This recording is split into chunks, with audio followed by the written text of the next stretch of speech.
शेतकरी मित्रांनो नमस्कार. आपण बघताय A to Z फार्मिंग चॅनलवरती नवीन असाल शेतकरी मित्रांनो तर चॅनलला सबस्क्राईब करा आणि वरती दिलेले बेल आयकॉन दाबा, जेणेकरून तुम्हाला आमच्या सगळ्या व्हिडिओचं नोटिफिकेशन मिळत जाईल. शेतकरी मित्रांनो, आज आपण चर्चा करणार आहोत पिकाबद्दल. तर आपण नेहमी व्हिडिओ बनवत आहोत, पण आज हा व्हिडिओ जो आहे तर हळद पिकामध्ये आपल्याला काय काय समस्या येतात. सध्या सप्टेंबर एंडिंगला हळद पिकामध्ये पण कंदकुजचा प्रादुर्भाव होऊ शकतो. त्यासाठी आपल्याला औषधाचे आळवणी करणं गरजेचं आहे. बऱ्याच शेतकऱ्यांचं हळद पिकामध्ये दुर्लक्ष असतं.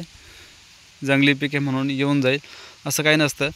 कंदवर्गीय कोणतेही पीक असू द्या शेतकरी मित्रांनो, हे सप्टेंबर ऑक्टोबर हे 2 महिने कंदवर्गीय पिकांसाठी खूप सेन्सिटिव्ह असतात. हे तुम्हाला लक्षात घेणं गरजेचं आहे. तर बघा, आता ह्या आले प्लॉटला 4 महिने कंप्लीट झालेत नाही, अजून 2 ते 3 दिवस बाकी आहेत. अजून 4 महिने जवळजवळ झालेत. आता 4 महिने कंप्लीट झालेले आणि हळद पिकाची हाईट आहे बघा 3-3.5 फुटापर्यंत झालेली आहे बघा. आणि या पिकावरती हळद पिकावरती आपण मागील फवारणी जी आहे तर आपण ह्या जो करपा आहे त्यासाठी घेतली होती. तर त्यामध्ये आपण मॅन्कोझेब, कार्बेंडाझिम आणि आळीसाठी घेतलं होतं साधं आपलं हे प्रोफेक्स सुपर हे कीटकनाशक घेतलं होतं आणि त्यात प्लस मायक्रोन्यूट्रंट. ह्या फवारणीमुळे थोडं पिवळेपणा पण तुमचा कवर होऊन जातो असेल पिकावरती. आणि कार्बेंडाझिम आणि मॅन्कोझेब हे वेगवेगळे बुरशीनाशक आहे. हे काही कंपन्या जे आहेत एकत्रित पण सुद्धा तुम्हाला मिळू शकतात, दोन्ही कॉम्बिनेशनमध्ये मिळतात. तर त्याचा जो आहे तर हे बघा, आता ही जुनी पानं आहेत, यानंतर ही नवी पानं निघलेली आहेत बघा. नवी पानं कशी निघलेत, एक पण याला स्पॉट नाही आहे.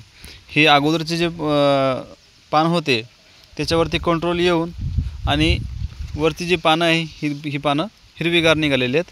तर याचा रिझल्ट चांगला आहे. स्वस्त औषध आहे.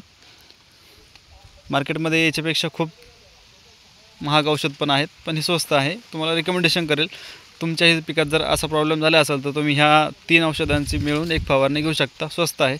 आणि खालीहून जर म्हटलं तर बघू शकताय 4 महिन्याच्या प्लॉटला आता फुटवे कसे निघत आहेत हे बघा. याला 2 फुटवे चांगले, आता एक 3रा फुटवा परत निघत आहे. अशा प्रकारे याच्यामध्ये फुटवे निघत आहे बघा. तर याला आपण एकदा बायो रूट गार्डची आळवणी केलेली आहे, एकदा नाही 2दा झालेली आहे. म्हणजे आपण आले प्लॉटला महिन्यातून एकदा करतो, याला 1 ते 1.5 महिन्यानंतर करत असतो.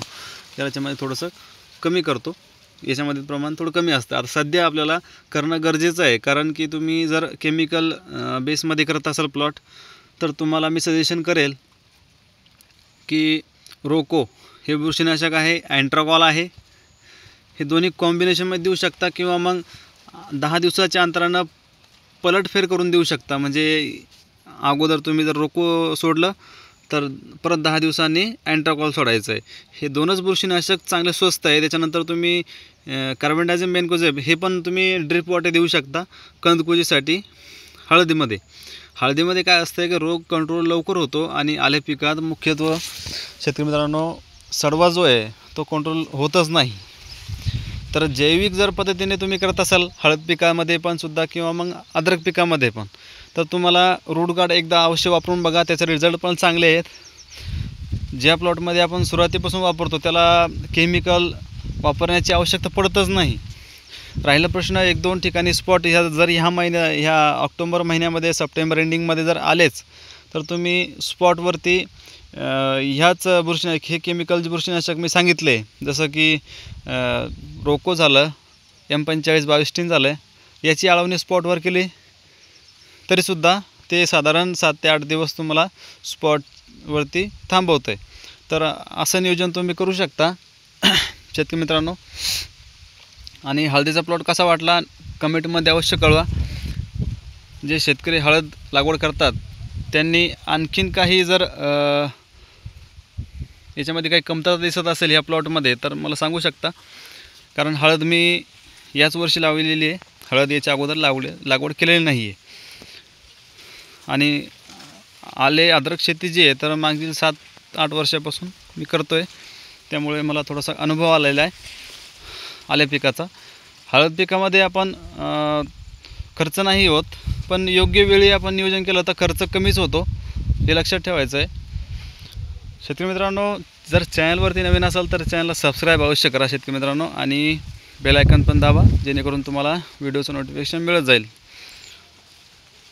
व्हिडिओ आवडला तर लाईक अवश्य करा. धन्यवाद.